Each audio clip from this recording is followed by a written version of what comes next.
everybody and welcome back.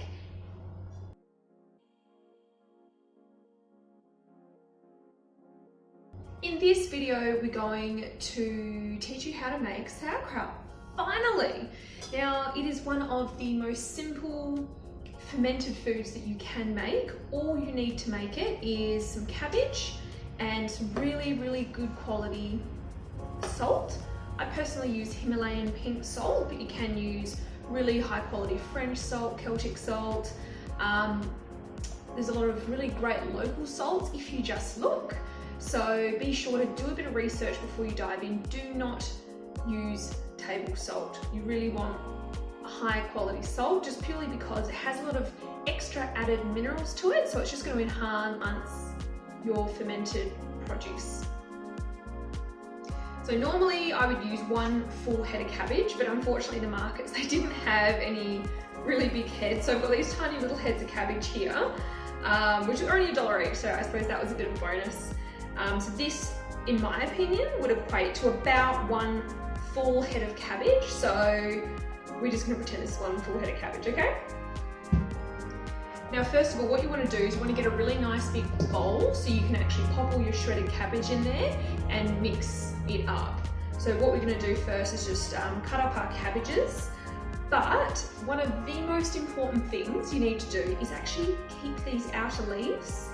So you just want to keep 3 or 4 like full leaves, because we actually do need to use those, and we're going to pop those in the jar afterwards. So I'm going to wash this because it's got a little bit of dirt on it. Okay, so you really want to use organic or biodynamic cabbages, purely because the way that you get the microbes is actually on the food. So if you're using just conventionally grown produce, then they're going to be sprayed with pesticides and herbicides, which are going to kill all those beautiful microbes that we need to harvest. So I always tend to give a light wash. It's not going to get rid of your bacteria or anything like that, but just because with your organic produce you do tend to find a few little bugs in there, or it might be just an extra dirt, like these ones are a little bit dirty. So first of all, you want to core your cabbage. So you want to remove this core here. So we cut them into quarters and kind of slice down the middle there. Alright, so you've got your quarters, so we want to just kind of slice nice, even but thin slices of cabbage. Just like so, like it's quite thin, and then pop it into our bowl.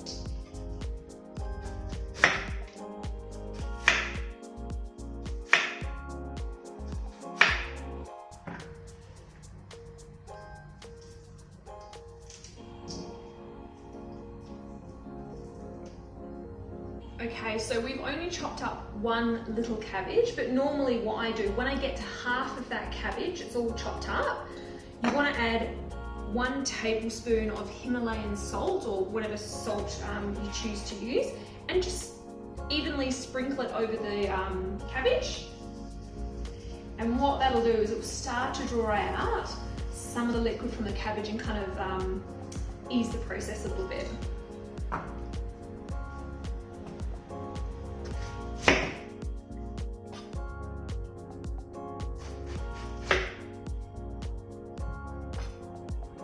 Okay, so once all your chopping is done, we want to add another half a tablespoon, or technically a teaspoon, of salt. And then we're going to start massaging all of the cabbage and the salt together, and what will happen is it will release all of its juices, and you'll get this pool of water at the bottom, which is technically brine because it's just obviously the salt and water, which will obviously be from the cabbages. And because I'm using purple cabbages, I'm going to wear gloves because otherwise my hand's going to go completely purple. Especially if you're using beetroots as well. Sometimes adding maybe like a whole beetroot tastes absolutely phenomenal, but be sure to wear gloves because trust me, it's hard to get off. Also, if you have any cuts on your hands, sometimes the salt can really aggravate that and be a little bit painful. So again, why not? What I really like to do, this process from start to finish only really takes about 10 to 15 minutes. So yeah, it's a pretty short process, which is awesome. I usually like to pop on some music and just chill out. Or even if I'm watching a TV show, prep TV show, cut up all my cabbage and just sit on the floor and like massage away. It's just, you don't even realise how long it takes half the time. Yeah, this is what we do. So we want to massage all the cabbage. So you can see this is looking really wet, and that means the salt's doing its job, so that's awesome. And the reason that we massage and we kind of have to crunch the cabbage a little bit is because it's quite a tough vegetable. You really want to break down those outer layers and really soften it. Kind of starts that fermenting process just by softening.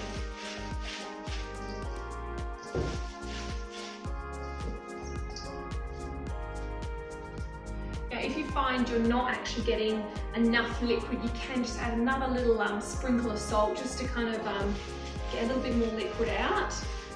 Play around with it. Basically, the rule of thumb is 1 head of cabbage to 1 tablespoon of salt.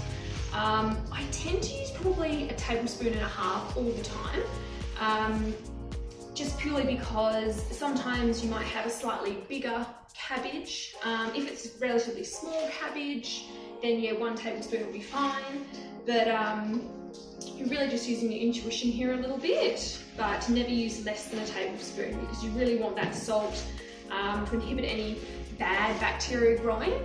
And the salt or the brine solution that the cabbage sits in, what it does is it creates this quite acidic environment or lactic acid environment that yeah, inhibits any bad bacteria growth. So we want to make sure we get enough salt in there to create that environment.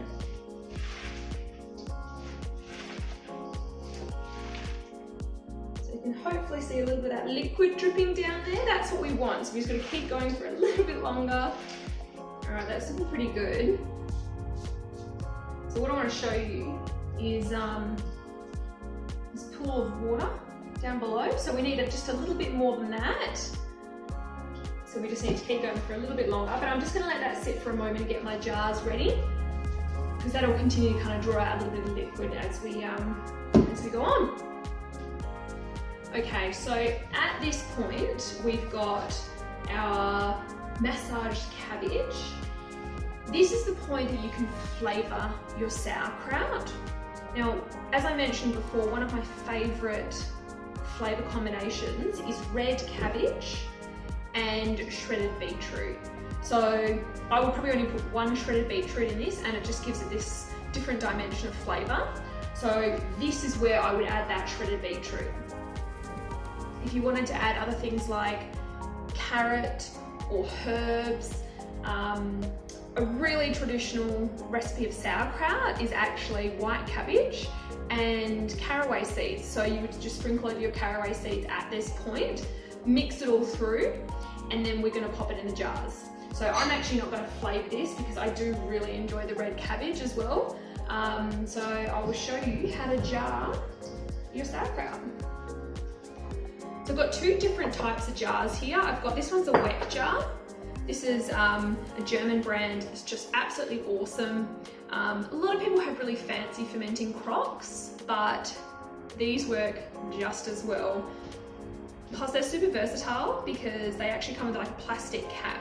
So once you've fermented, you can literally put the plastic cap on, chuck it in the fridge, and it's just so much easier for storage as well.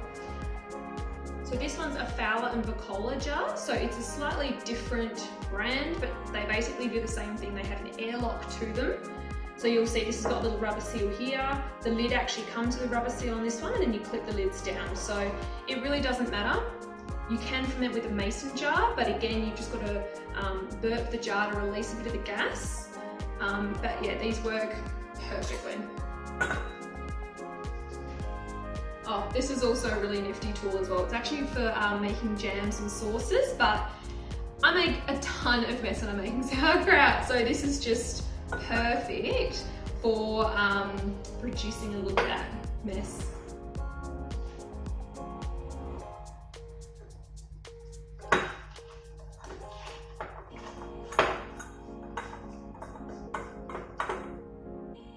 So what you really want to do is get one handful and we're going to press down quite heavily.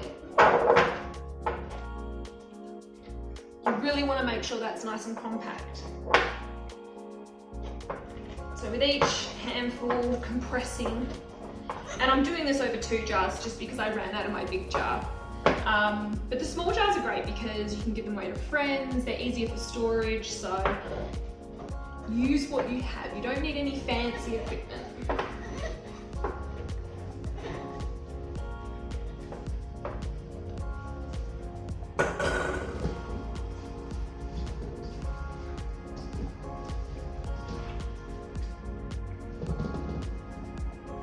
So you should be able to see when I'm pressing down some of the liquid coming up. It's showing you how much liquid you actually get out of one cabbage.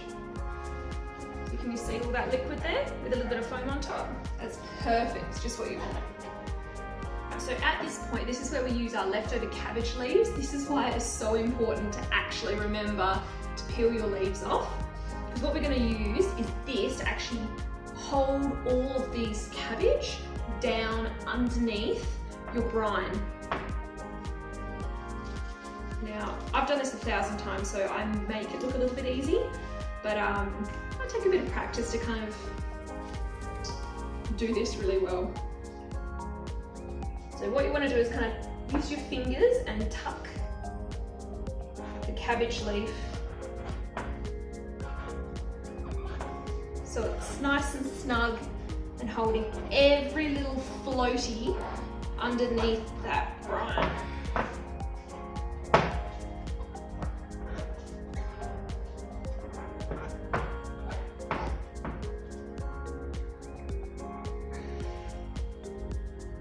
So can you see all that liquid there? That's perfect.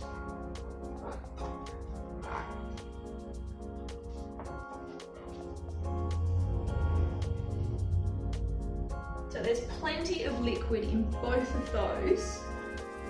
While it's not submerged at the moment, that's okay because you've got quite a bit of salt in there. The salt is still going to release some liquid from the cabbage. So what I tend to do is pop a lid on it and leave it for the rest of the afternoon. It's midday now, and come back and just see how much water has actually risen. If there's not enough brine to completely cover your cabbage leaf, you need to top it up with about a teaspoon of salt to 1 cup of water, and then you can just top that up to make sure everything is below the water level. That is super, super important because basically, as I mentioned before, that brine solution is going to help preserve everything. If you have any cabbage sitting above the water or the brine, then it's basically going to go moldy, it's going to inhibit bad bacteria, and it's going to completely ruin your sauerkraut experience. So as I said, I'm going to pop a lid on it and leave that to continue to steep.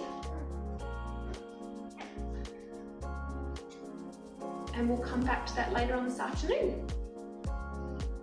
Okay, so as you guys can see, the liquid's actually risen quite a bit over the afternoon. So now what we need to do is we need to weight our cabbage down, because that leaf is really just going to hold all the little floaty bits that might come up to the surface. That holds that down, but you actually need weight to keep it submerged as well. This is specific, it's called Pot Watcher. There's heaps of different websites, I'll link below so you can have a little look to see where you might be able to get this stuff. So this one here is a proper fermenting one.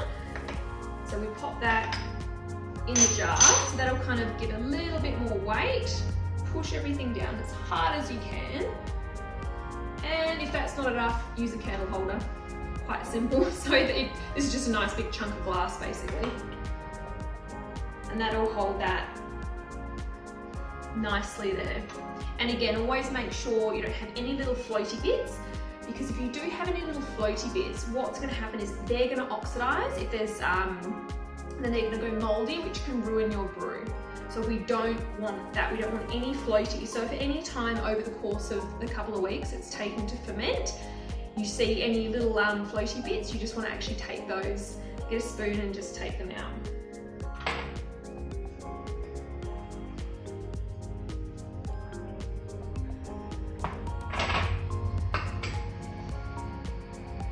So both of those, you can see cabbage is down here, cabbage is down there, and you've got a nice bit of liquid sitting above those.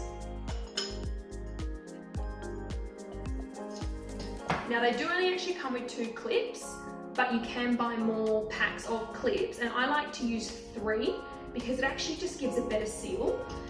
2 just isn't enough for me. So you want to make sure that's completely airtight. You don't want any oxygen getting in there and spoiling your sauerkraut. All right, so there you have it. So what we're going to do now is we're going to pop that in the cupboard for about 3 weeks, depending on the season. So in summer, these can take 2 weeks to ferment because it's a lot warmer. In winter, they can take as much as 6 weeks to ferment or longer, depending on how cold your climate is. Now here in Australia, it doesn't really get that cold in winter, so I can do a 4-week ferment nice and easily. Now, a few things to look out for when you're fermenting sauerkraut is you're going to watch this water line rise and fall. If you do see it fall too much for too long, you really need to top that up with some more brine. So to make a brine solution, all you need to do is use half a teaspoon in 1 cup of water, let that all dissolve, and then pour a little bit over. And one of the cool things you'll see is you'll get a lot of activity. So you can see a bit of this foam here. That's just purely because we've been massaging the cabbage and there's a bit of foam on top. But you will see quite a bit of foam, which actually indicates some good bacterial activity, which is awesome. It's what you want. So I tend to get a little bit excited when I see all the foam forming. You don't need to take it off. Just leave it there. It's fine if you really don't want to be opening your jar too much, just purely because you don't want to be letting excess oxygen in there. So every week, if you're not using an airlock, or if you're using a jar like this, which is completely airtight, you will need to burp your jar. So what I mean by that is just unclip and kind of let the carbon dioxide out, because that's gas and it does build up.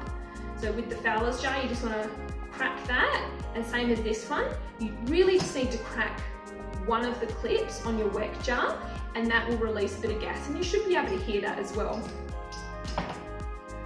Now the other thing is, if you fill your jar too full, it might overflow. So this is actually pretty perfect, this one here. This is awesome as well. You've got plenty of room in your jar for that water to rise and fall. But if you do find it's too full, just put a plate underneath or a little bowl or something just to catch any excess that comes out. And you want to pop that in the cupboard and leave it for about 3 to 4 weeks.